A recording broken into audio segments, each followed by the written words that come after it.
പിന്നെ പ്രാവശ്യം കോഴിക്കോട്ട് പോയപ്പോ പിന്നെ റഷീദ് ഞാനെങ്ങാനും ഒന്ന് ഉറങ്ങിപ്പോയാൽ ഇവിടെ വിമാനം കൂട്ടിമുട്ടും, തീവണ്ടി. നിങ്ങളുടെ ഡയറക്റ്റ് പറഞ്ഞ കാര്യം ഇത് ഞാൻ പലയിടത്തുനിന്നും വകതിലും അതുപോലെ തന്നെ പുസ്തകത്തിലും വായിച്ചു. ഇത് ഡയറക്റ്റ് ഇങ്ങോട്ടാണ് പറയുന്നത്. മാഷാ അല്ലാഹ് ഒന്ന് പറയും.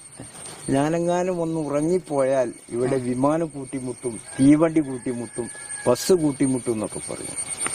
അതെവിടെ ചേർന്ന് മൂപ്പനെ വീട്ടിൽ നിന്ന്. ഹലറത്തുൽ ഖുദ്സിൽ ഇങ്ങനെ കിടക്കാണ്. ലോകം മൊത്തം കണ്ട് അത് നിയന്ത്രിച്ച് ഞാനൊന്ന് അശ്രദ്ധയിലായാൽ പ്ലെയിനുകൾ തമ്മിൽ കൂട്ടിയിരിക്കും. ഷെയ്ഖിന പറഞ്ഞ വാർത്ത. ഷെയ്ഖിനൊന്ന് അശ്രദ്ധയിലായാൽ സംഭവിക്കും. ഞാനൊന്ന് അശ്രദ്ധയിലായാൽ പ്ലെയിനുകൾ തമ്മിൽ കൂട്ടിയിരിക്കും. ഷെയ്ഖിന പറഞ്ഞ വാർത്ത. ഞാനൊന്ന് അശ്രദ്ധയിലായാൽ പ്ലെയിനുകൾ തമ്മിൽ കൂട്ടിയിരിക്കും. ഷെയ്ഖിന പറഞ്ഞ വാർത്ത. ഷെയ്ഖിനൊന്ന് അശ്രദ്ധയിലായാൽ സംഭവിക്കും. അപ്പൊ ഇവിടെയുള്ള കാറ്റടിക്കുന്നതും ഇവിടെ മഴ വർഷിക്കുന്നതും ഇവിടെയുള്ള പ്ലെയിനുകളും വണ്ടികളൊക്കെ ഓടുന്നതെല്ലാം ഒരു വലിയന്റെ, ഒരു മഹാന്റെ, ഒരു റൂഹിന്റെ നിയന്ത്രണത്തിലാണ്. അള്ളാഹ് ഏൽപ്പിച്ചതാണ്.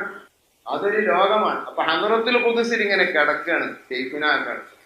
എന്നിട്ട് ലൗഹുൽ മഹ്ഫൂദിലേക്ക് നോക്കുന്നു, ഉമ്മുൽ കിതാബിലേക്ക് നോക്കുന്നു. ഉമ്മുൽ കിതാബ് ലൗഹുൽ മഹ്ഫൂദ് ഒന്നാണെന്ന അഭിപ്രായം വേറെയുണ്ട്. രണ്ടിലേക്ക് നോക്കി അതിലുള്ളത് മുഴുവനും പറയാൻ അവർക്ക് കഴിയും. പക്ഷേ അതിൽ നിന്ന് കോടിയിലൊന്ന് നമ്മുടെ മുമ്പിൽ പറഞ്ഞ് അതാണ് നമ്മൾ ഭയങ്കര ആശ്ചര്യമായി തന്നെ നമുക്ക് കാണുന്നത്.